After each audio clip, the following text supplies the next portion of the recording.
Unless otherwise indicated, Ratchet Book Club is intended for a mature audience.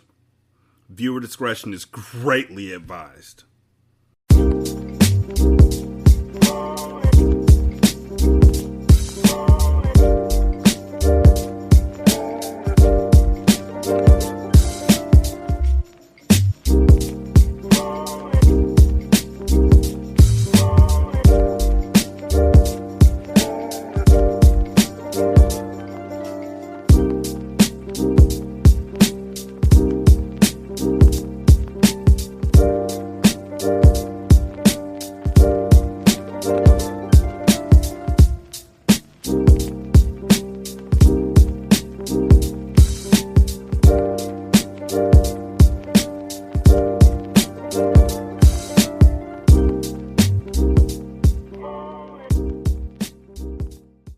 Welcome to Ratchet Book Club, where we read hood classics and good classics. I'm Derek.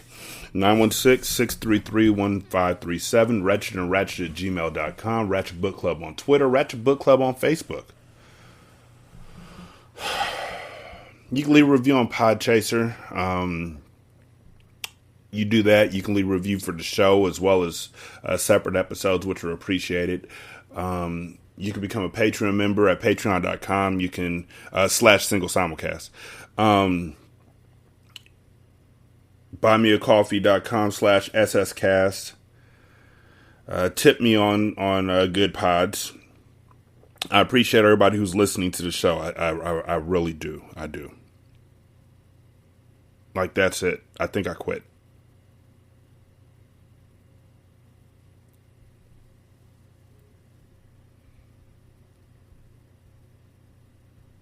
That's what I want to say. You see, the reason is that I just don't get it. I don't understand why the authors are so intent on making Breeze's life a living hell. And my wife talked to me about it because I was really like, I think I get too engaged in these books. And she was like, well, that's the author's choice. And I'm like, you know what? That's true. That's absolutely right. They made the choice to literally have Mecha walk up to his enemy that's been trying to send hitmen at him for the better part of a book and have him be saved by the woman that he shot in the head because she was having an affair with his brother.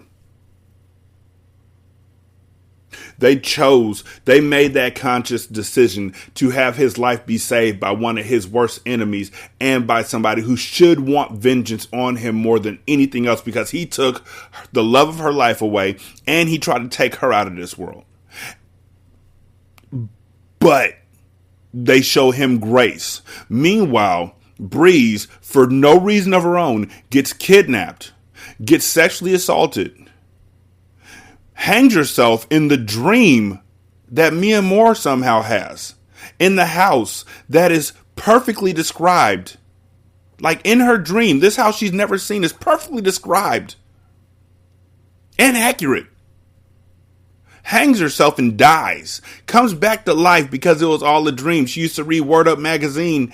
And then gets caught in the worst earthquake in Haitian history. Gets out of that earthquake after being buried under rubble for 2 days and having to drink the water out of the dirt. I don't think y'all really put enough thought into how fucking gross that has to be. She drinks the water out of the dirt to survive. She's worried that there's going to be animals that are going to smell Matee's rotting carcass and are going to eat her too. Someone comes and saves her from that. So she goes from being sexually assaulted to being caught in the earthquake that buries her in the rubble and damn near kills her to having to going with Miss Beth. And trusting Miss Beth to be able to help her out. Because why not? She was never taught by her father not to trust people, I guess. Because she went with Miss Beth because Miss Beth had water. And had a line of people following her. And so from that, she gets sold into sex slavery and becomes a heroin junkie. Like, what the fuck are y'all doing with this girl? And I know I'm not supposed to care because it's only a book. It's only a book. But you know what? Honestly, people who don't read books say it's only a book. I'm just saying. People who don't read say it's only a book. That's like people seeing your pain and saying, I don't know what you're talking about. I don't see it. I read these. I'm engaged in this. This is really hitting me in my chest. Which is what they wanted to do, but I want to know why. So now she's a heroin addict.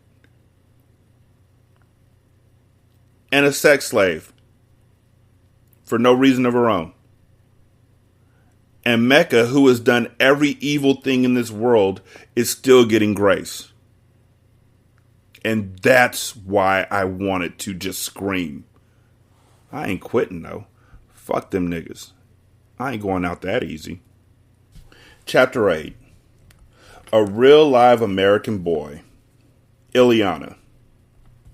When Zaire stepped off the private plane, the overwhelming heat hit him instantly.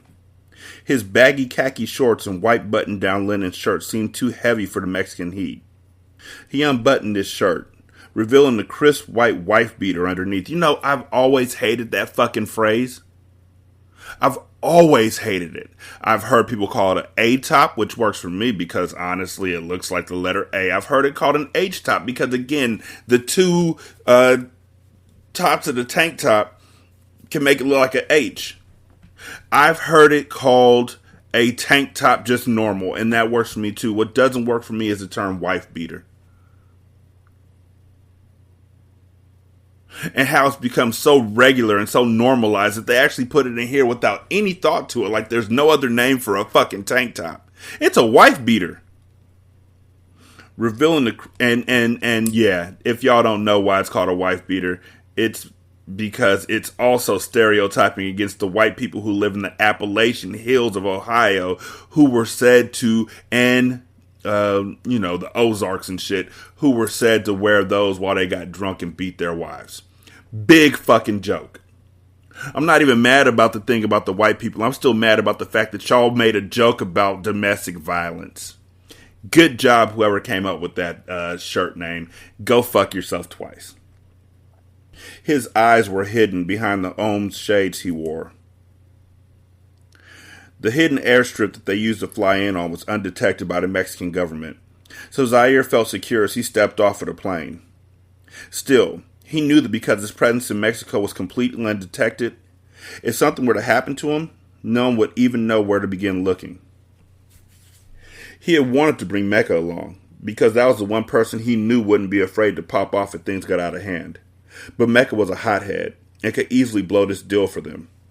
Because of this, Carter had insisted that Zaire go alone, and even though he went everywhere strapped, he felt it would be of little use in the foreign country.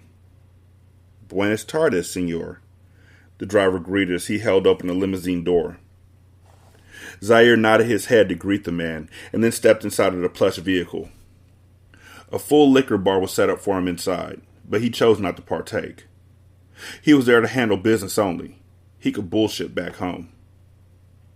He attempted to keep his bearings as the limo took him to his destination, but he quickly realized that it was no use. He didn't know where he was being escorted, and the fact that he was not in control pushed him out of his comfort zone. Trust would be his only way of getting through this meeting. He would have to hope that the men he was about to meet with were men of honor. If not, he was about to walk into a situation where he was greatly outnumbered. Zaire watched as the city turned into countryside as they drove along the coastline. An hour later, they pulled up to an estate much grander than anything he had ever seen. The beauty of it was magnificent. He admired the stone exterior. He was brought back to reality, however, when he noticed the armed guards standing post at the gates and aiming their automatic sniper rifles from their high towers. The property was guarded like a fort. Zaire's palms began to sweat as he attempted to keep his composure. He removed his pistol and placed it underneath the seat of the limo. He knew that the 16 bullets from his 9mm would be no match for the artillery that the guards were equipped with. They would fill him with holes before he even let off a shot. So, he was making the first effort to establish a trusting alliance with the Mexicans by going in unarmed. It was his way of showing good faith. The guards peered into the car, and once Zaire's identity was confirmed, he was admitted onto the property. The atmosphere was not what he assumed it would be. There was no bikini-clad women, and no sleazy lifestyle taking place. It reminded him of the Diamond Estate. It was a family home, and he relaxed a bit when he stepped out of the car. "Welcome to Mexico, Zaire," a man greeted as he emerged from the mansion. "You must be Felipe," Zaire responded. "I appreciate the invitation. We have a lot to discuss." "That we do, but my wife has prepared a beautiful lunch for you on the back terrace. Let's eat first. The time for business will come soon," Felipe stated. He led Zaire through the home and out onto the back terrace to face the ocean. "Zaire, this is my wife, Maria, and my sister, Ileana," Felipe introduced. "Very nice to meet you, Zaire," Maria greeted. "A real-life American boy," Ileana stated as she surveyed Zaire, her dark, mischievous eyes looking him up and down as she sipped on her cocktail. Her dark hair and striking features immediately stood out to Zaire. He had never seen a woman so beautiful. What about Breeze, homie? Like, are they even thinking about Breeze anymore? That whole funeral that happened wasn't that? Nope. It wasn't in her head. It wasn't in her dreams. That whole funeral thing actually happened. So Zaire literally thinks Breeze is dead. Okay, I'll give him that. As she stared him down, Zaire knew that there was nothing good about this girl. She was a temptress, and the deep pools that were her eyes were hypnotic. He quickly broke their stare to avoid becoming lost in them. She was the most exotic young woman he had ever seen. She exuded a confidence and sexiness that he had never encountered before. Zaire was no fool, however. He knew that to do business with the Garza family meant that Ileana would be the forbidden fruit. Wars had been sparked over women, and no matter how exotic she appeared, no pussy was that good. He was always about his dollar.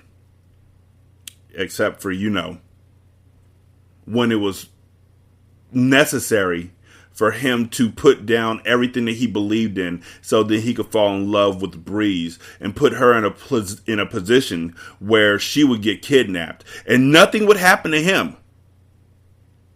Sorry. Not wanting to appear too friendly, Zaire nodded his acknowledgments and took a seat. It was customary for a wife to welcome the guests of her husband, and Maria ensured that Zaire was comfortable. The four ate and spoke as if they were old acquaintances, but Zaire was simply being polite and going through the motions. He was itching to get to the money, but knew that he had to build a rapport before Felipe would even bring it up. If I told my wife that it was her job, that it was customary for her to greet my guests and make them comfortable,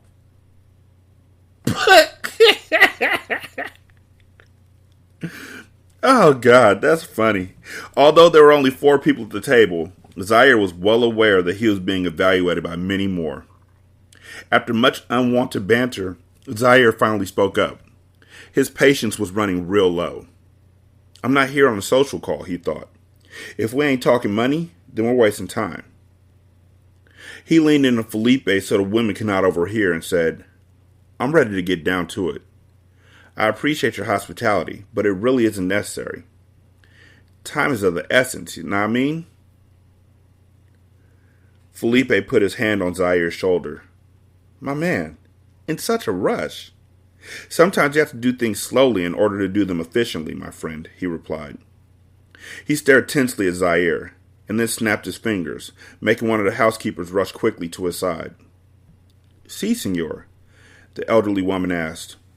"Rosa, please take my friend's glass and get him a fresh drink," Felipe instructed.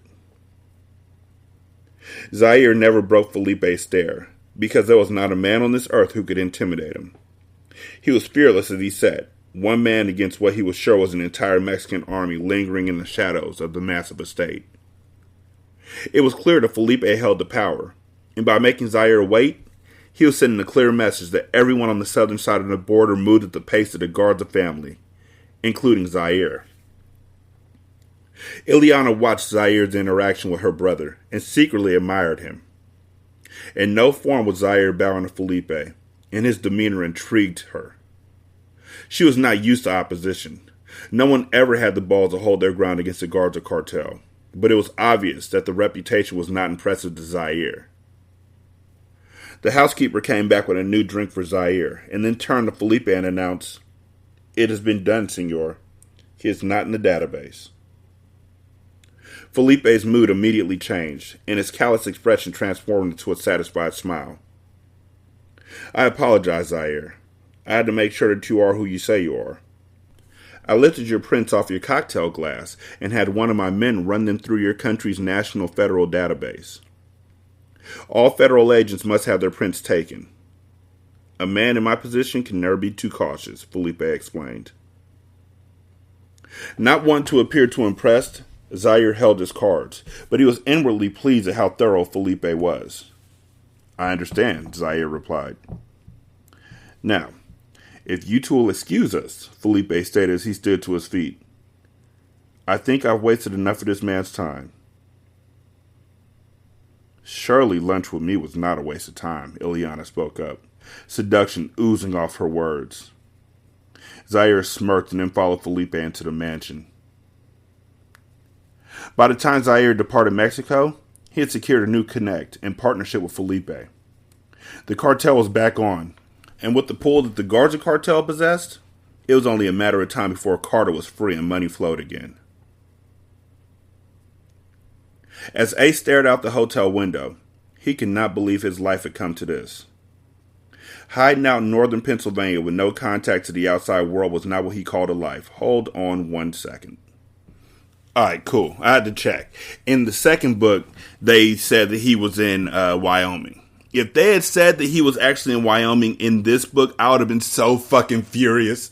Like, sincerely. Like, done furious.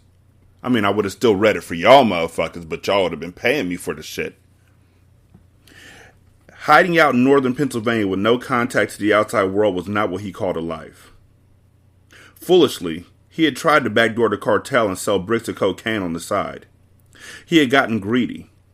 Tired of constantly working beneath Carter, he had tried to expand on his own. But there was a reason why Carter kept him in the background of the operation. Ace did not have the makings of a boss, and he proved that when he sold a kilo of coke to an undercover federal agent. The feds could almost smell the fear on Ace, and they took advantage of it from the very beginning. Once Ace revealed his connection to the cartel, he became a pawn in their game to take down Carter, and like a true snitch-ass nigga, Ace obliged to save his own behind. This all feels like The Wire, where, what's that nigga's name with the good hair? Wasn't it Orlando?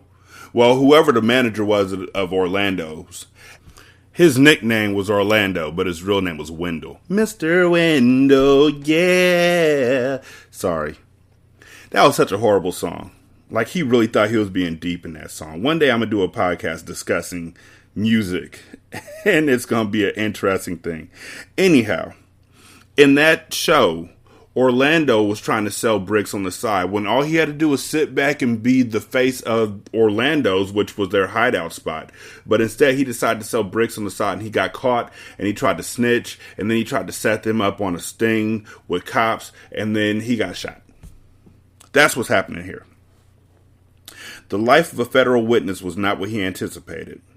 He was forced to go into hiding until the end of the trial, and the detachment he felt knowing that he had turned on his former best friend ate at him. He was set to testify in court in 2 weeks, but the closer the date came, the more he wanted to change his story. He knew that things could never go back to the way they used to be, but he had come up from the gutter with Carter, and he knew that if the shoe was on the other foot, Carter would have never betrayed him. Ostracized from everyone he loved and knew, Ace was living a lonely existence. At least in prison, he would still have his family. If he had lived by the code of the street and stayed true to the game, he would have been able to hold his head up high. He was a man, and no one had forced him to play the game the way he had. In his heart, he knew that he had no honor, and that he was causing the demise of another black man. He wanted to recant the statements he had made to the feds, but he knew it was too late. Even if he took everything back, the hood would know that he had flipped on Carter, and they would never forget. The streets had no love for snitches, and he was already a marked man. His only option was to testify and then disappear in the witness protection program. It was his only way to start over and begin a new life. When we started in the game, neither of us ever thought it would turn out like this, he thought solemnly as he reminisced over his early days hustling with young Carter. A knock on the door interrupted his reverie as one of the federal agents entered the room. They were his protection, the only barrier between him and the ruthless team of killers that he was sure Carter had ordered to find him. Ace was sure that Mecca was amongst the wolves coming for his head. Ace only hoped that they never found him. This was how he would live the remainder of his days, looking over his shoulder every second of every hour as the paranoia ate away at his existence. "Here's your food," the agent stated as he wheeled in a silver-covered platter. "Thanks," Ace stated as he sat down to eat his meal alone. Halfway through his meal, he grasped his throat in horror as he felt his airway become constricted. He attempted to yell out in distress as his eyes widened and he struggled to breathe. He stood frantically, knocking the table on his side as he flailed around the room, gasping for air. Sweat poured from his brows as his insides burned. The federal agents burst into the room to find their key witness on the ground. His bloodshot eyes pled with them to call for help. "Call a bus," one of the agents shouted as he bent over to check Ace's pulse. He looked at the food on the floor and concluded, "Secure the cooking staff downstairs. It's the food. He's been poisoned." Ace felt himself slipping in and out of consciousness as the agents rushed into action around him. The paramedics finally arrived on the scene and lifted his convulsing body onto a gurney. "Please, help," Ace managed to squeeze out. "We're going to take care of you, sir," the paramedic stated. "Try to focus on me. Stay with me. You're going to be okay." Ace focused on the sound of the paramedic's voice as he was loaded into the back of the ambulance. The man's words reassured him, but he knew that this would only be the first attempt of many on his life. The cartel had failed this time. Fortunately for him, the federal agents had gotten him help in just the nick of time. But they would not always be around to protect him, and now that his location was known, Ace was more fearful than ever. The ambulance sped recklessly through traffic as it rushed him to the hospital. Ace closed his eyes to conserve his energy. It wasn't until he felt the electric bolts pulsing through his body that he realized something was wrong. "Ah!" he yelled as the paramedic shocked him.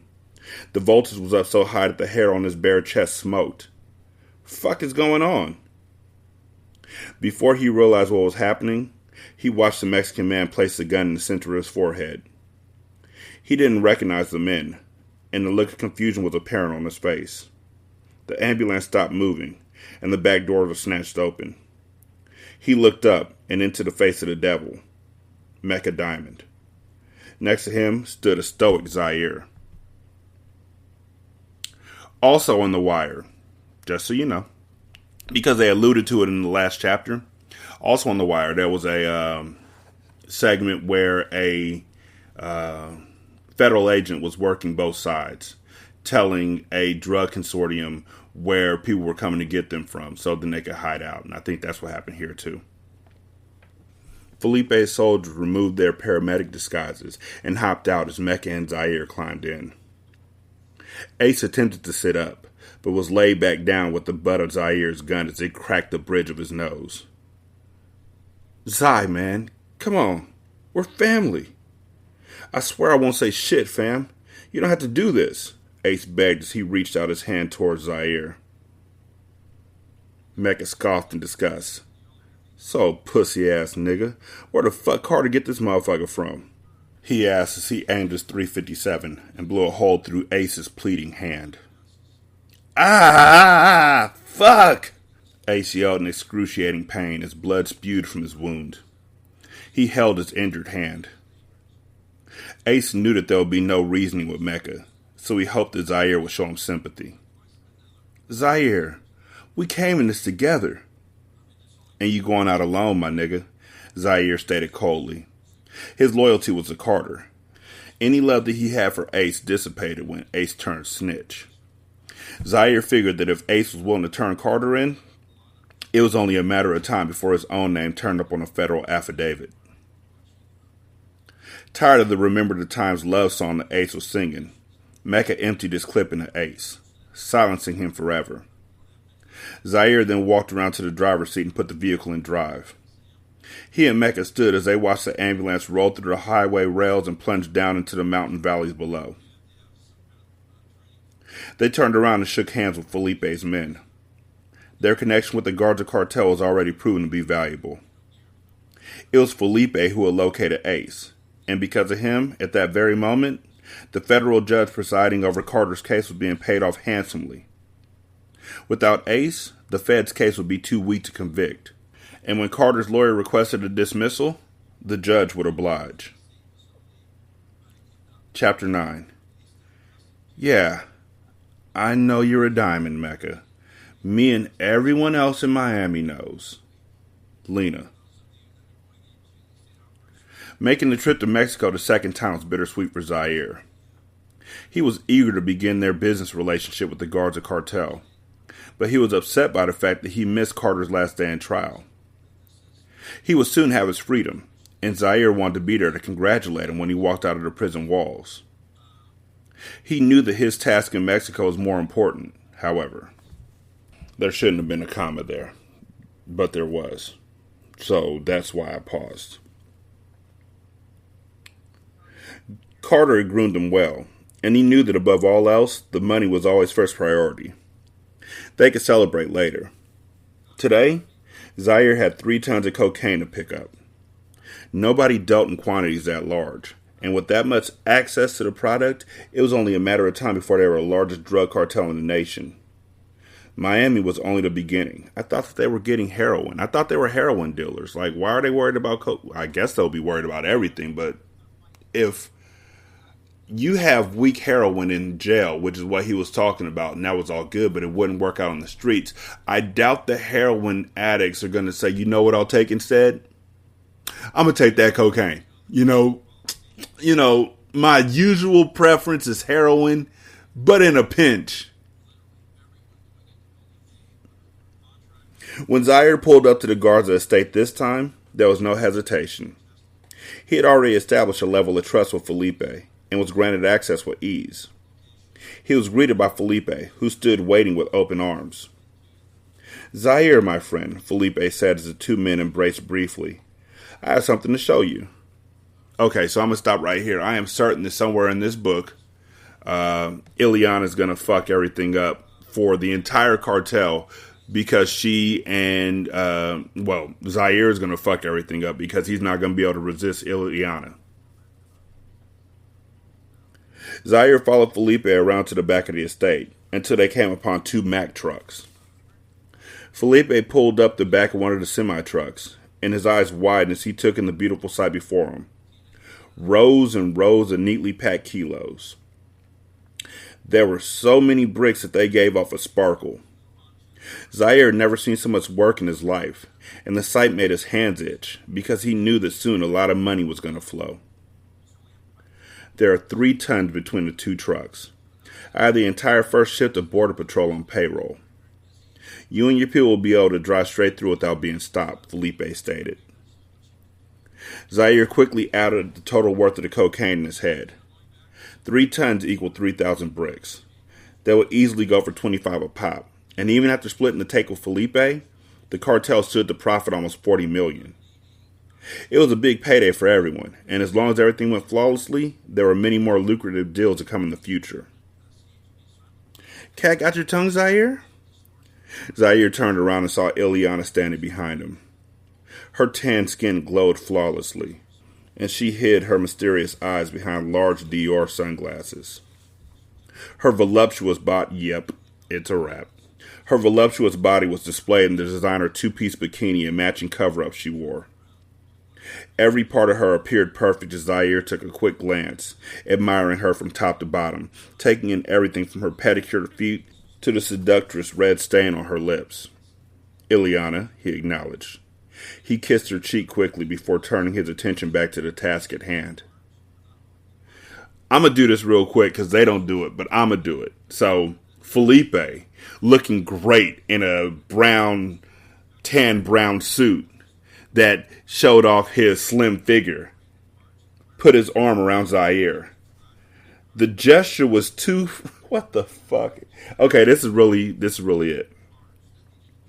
Felipe put his arm around Zaire. The gesture was too friendly for Zaire, and he had to bite his tongue quickly so he didn't react. He had never let another man stun him in his life, and although he was young in age, he was wise in years, something that Felipe would learn in time. Is that what putting your arm around somebody, that's sunning somebody? Okay. I'm aware of the cartel's recent financial troubles, so I'm willing to extend these kilos on consignment. However, this is too large of an order just for me to entrust into you. I'd like to send one of my people to Miami with you to watch over my investment. I bet you it's Ileana, Felipe stated. That won't be a problem, Zaire replied. We fully understand your position, and Carter extends his assurance that this partnership will be beneficial for all involved. I have to meet this Carter. My brother Garza speaks highly of him. After his legal affairs are handled, I'd like to invite the two of you back down here. No business, just a meeting among men. I have to show the two of you a good time. I'll be sure to extend the invitation, Zaire answered. Who will you be sending to Miami? Ileana, Felipe replied. Zaire stopped walking mid-stride, as if he had heard Felipe wrong. Ileana?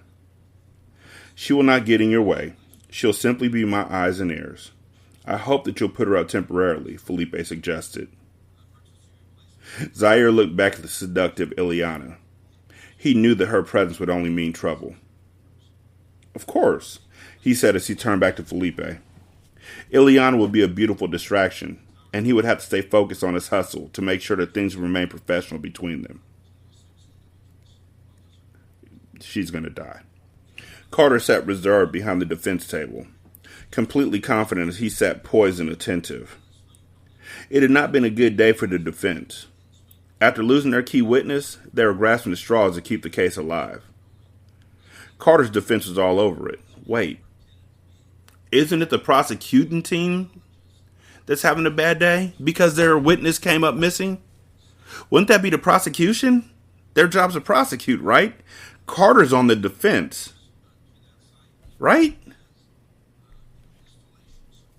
Carter's defense was all over it. Beckham was definitely earning his keep as he demolished the federal prosecutor, making Carter look like he was a saint, while discrediting the federal agency that had made his arrest. Your Honor, it's clear that without the key witness, the federal prosecutor has no leg to stand on, Beckham stated. No, Your Honor. The only thing that's clear is the obvious witness tampering involved in this case. My witness was murdered in cold blood. The witness was in protective custody and was rushed to the hospital because of food poisoning, Beckham shot back. It's on the official state of Pennsylvania police report that the ambulance transporting the witness lost control and crashed. That is how the witness died. My client, who was hundreds of miles away and locked in a prison cell, couldn't have orchestrated such events. And the bullet holes in his body were just there for decoration? The DA shouted sarcastically. Your Honor, you cannot let this man, this gangster, make a mockery of the law. The prosecutor stood to argue more, but was interrupted by the impatient banging of the judge's gavel. Does the state have any other evidence to present besides the witness? The judge asked. No, Your Honor, but... I move for immediate dismissal of the case. Beckham was a shark. He didn't even give his adversary a chance to finish his sentence. All the while, Carter sat back unscathed as he watched the amusing charade go down. It didn't matter how much protesting the prosecutor did. He was getting off. The amount of money that the Garza cartel had put up to make it happen ensured it. And as the judge looked his way, they shared a knowing glance. Motion for immediate dismissal granted, the judge announced. The courtroom erupted in mayhem as Carter shook his attorney's hand. Before Carter could celebrate too much, the prosecutor stood. Your Honor, the defendant has a new charge pending. He was involved in a prison brawl that resulted in the injury of one of his fellow inmates. We ask that he be held on this new charge that we will be actively pursuing. Carter's eyes burned holes to the white man as the judge approved the request. The government was doing everything in its power to keep him locked up.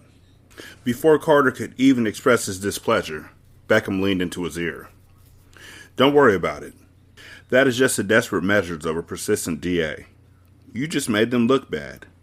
Not many people are able to beat a federal conviction. They're pulling tricks out of their bag to delay your release from prison.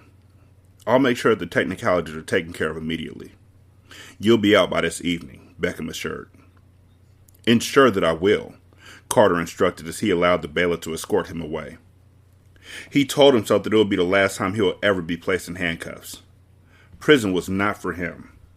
Although he had gained a valuable new connection behind the wall, he had also had a piece of his soul taken from him, and he would die first before he ever allowed anyone to drag him back into hell. Mecca sat patiently on Estes' block as he monitored his home. Since he discovered that Lena was alive, she had been on his mind constantly. He was the last person that she wanted to see, but he only needed a moment of her time. She was the only person who could supply him with answers to the questions he sought. Her fear of him was evident, and it disturbed Mecca that a woman he had once loved was so terrified of him. Nigga, you shot her. You shot her. In the head. Although his anger was still fresh, he had convinced himself that enough was enough. Murder was not the way to solve this problem. Mecca was tired of killing. Get the fuck out of my face. He resented his position as a bad seed of his family. Even he had to admit that his aggression and disregard for life had pushed him to the edge. It was one thing to murder because you had to, but Mecca actually enjoyed it. He looked forward to the powerful feeling that taking a life gave him, but it had become a problem when he had begun hurting those he loved. His ruthless nature was once his best quality when he knew how to control it, but he had taken it too far. Now all he was seeking was redemption. He had been stalking Estes' house for hours, patiently waiting for his chance to get Lena alone. Finally she emerged, and Mecca admired her closely as she secured his nephew in the backseat of one of Estes' luxury vehicles. He was curious about her relationship with his grandfather, and as she pulled away from the villa, he followed, keeping a comfortable distance so that she wouldn't detect him. He noticed that Estes had one of his men following Lena as well. It wouldn't be easy for him to get her alone. As she moved in and out of the boutiques on Collins Avenue, Mecca kept a close eye. He was just waiting for the right opportunity to make his move. Estes' men were well trained, and there would be no getting Lena undetected. The only way for Mecca to approach her would be to go through her protection. He watched as Lena stopped at a small eatery. He knew that her brief lunch would buy him some time. He parked a block away and then went to the nearest payphone. He usually hated the police, but today they would aid him in distracting Lena's bodyguard. He placed a 911 call, giving the police the license plate number to the bodyguard's call, and accusing him of harassing shoppers. Knowing that they were in a prestigious part of town, he knew that the cops would respond almost immediately. As soon as he saw the squad car flash its lights on the bodyguard, Mecca slipped into the store. Spotting Lena at a quaint table in the back, Mecca approached her. It was as if her body sensed Mecca's presence. The hairs on the back of her neck stood up, and her breath caught in her throat before she even knew he was there.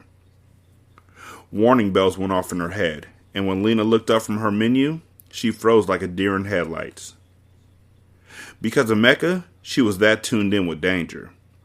Mecca's presence made her body tense in trepidation. I'm not here to hurt you, Mecca stated peaceful as he stopped where he stood. I just want to talk to you, that's all. Lena looked around for her bodyguard, and when she didn't see him, she immediately began to gather her things. The small caliber handgun she carried in her child's diaper bag gave her a small peace of mind, but she knew that her shot could not match Mecca's. If he wanted to kill her, He would. She had seen how he got down with her own eyes. She picked up her son. She knew the Mecca wouldn't pop off on her in the crowded eatery. He didn't like witnesses. As he watched her scramble with her things, his heart broke. At one time, he had really loved her, and he knew that only he was responsible for the fear that she felt towards him. Lena, you have my word, Mecca said sincerely. He peered outside of the cafe window and noticed that the guard was still being harassed by the cop. Can we go somewhere? Lena, at least give me that. Lena wanted to tell him no, but she would only be avoiding the inevitable. Mecca was persistent, and his arrogance didn't allow for people to turn him down.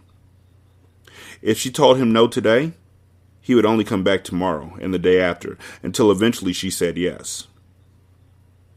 Lift your shirt, Lena stated, her tone serious. Mecca lifted his shirt discreetly as he stepped close to Lena, so that the other patrons in the bistro couldn't see what was going on. She removed his pistol and pressed it against his back. If they were going to talk, it was going to be on her terms. Walk to the back, she instructed nervously, baby in one hand and gun in the other. Mecca smiled as Lena took him for a walk out of the back entrance. She had most definitely changed for the better. She was a bit wiser, more cautious, and definitely more street savvy than he remembered.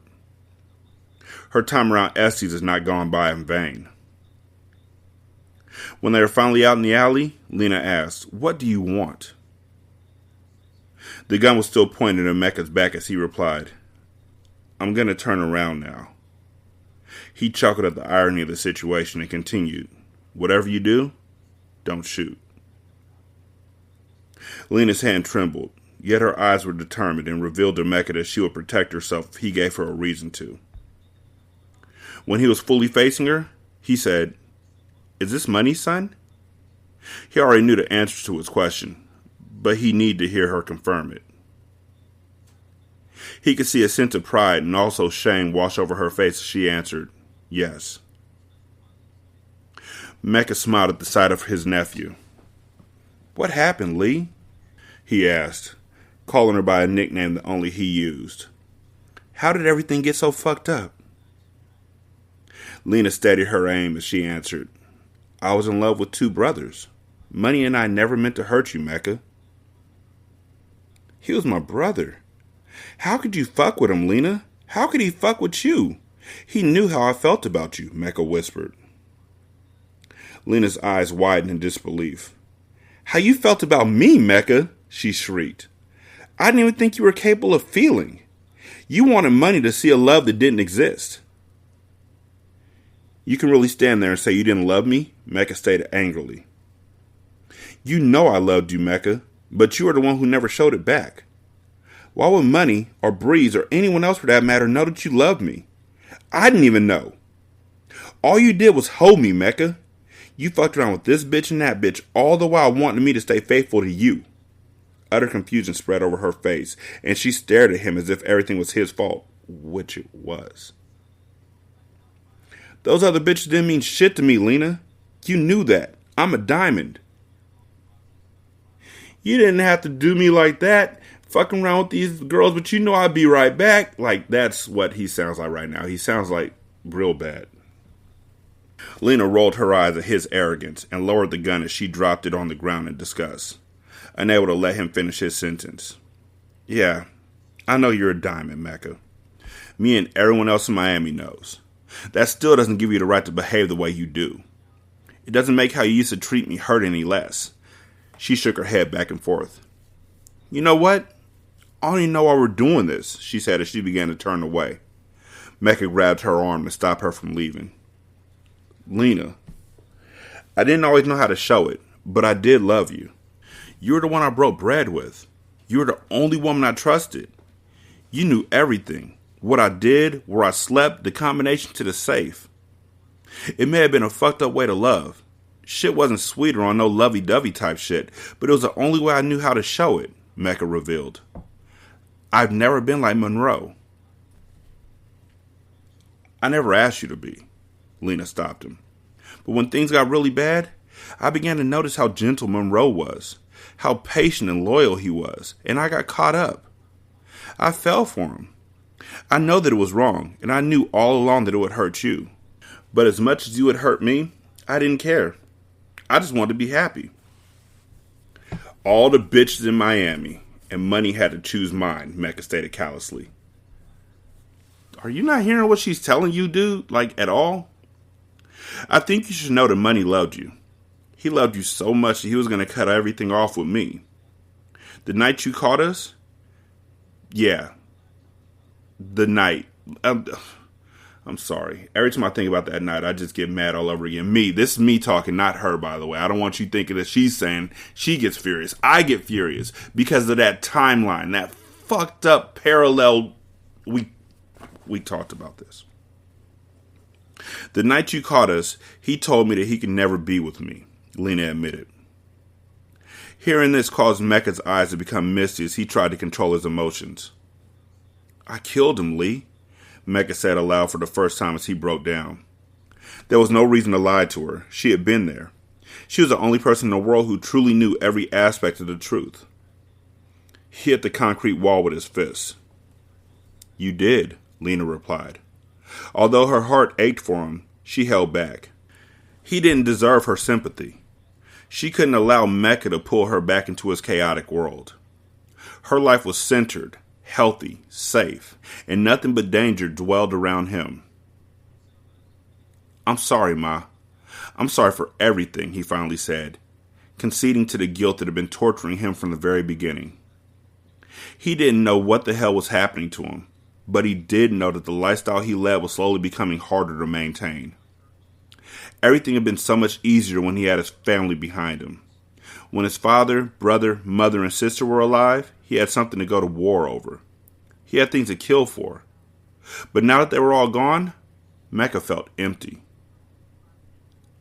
I'm not the person who can forgive you, Mecca.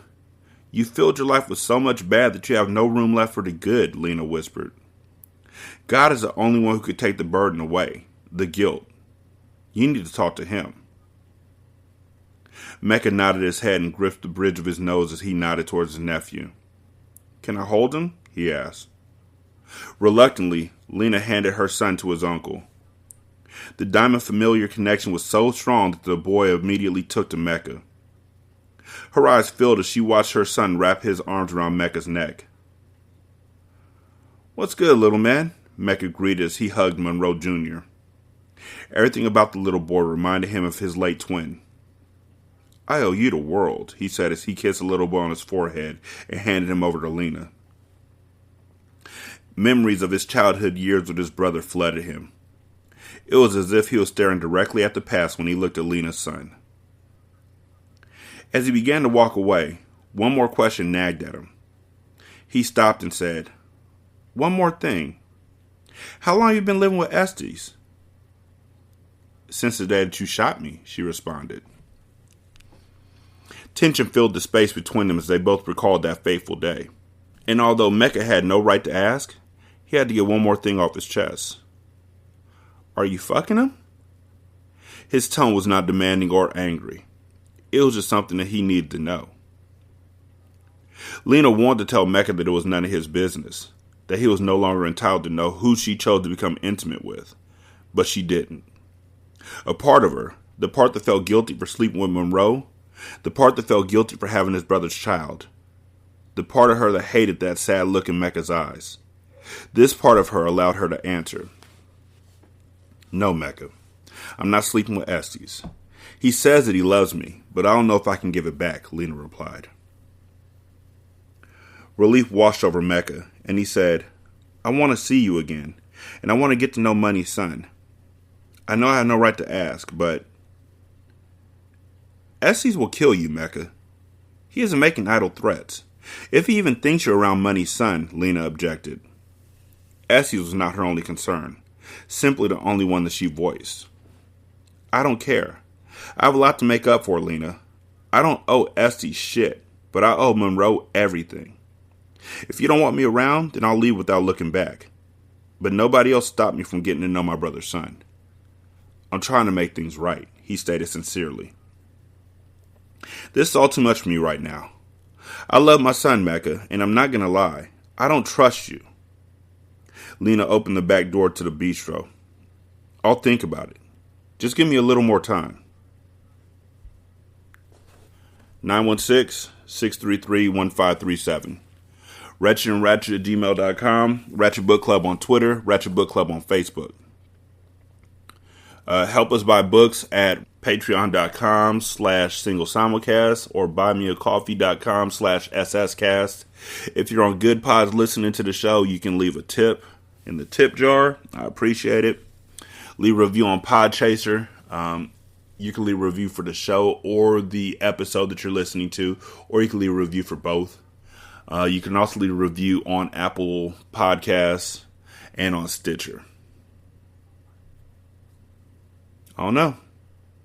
I'm not falling back into this. I'm not falling back into the traps. I'm not falling back into anything. And it is just bewildering to me how the women are always able to put things aside. And I guess that's like real life. And that saddens me even more. Anyhow, I'm going to holler at y'all later. Y'all be good. Peace.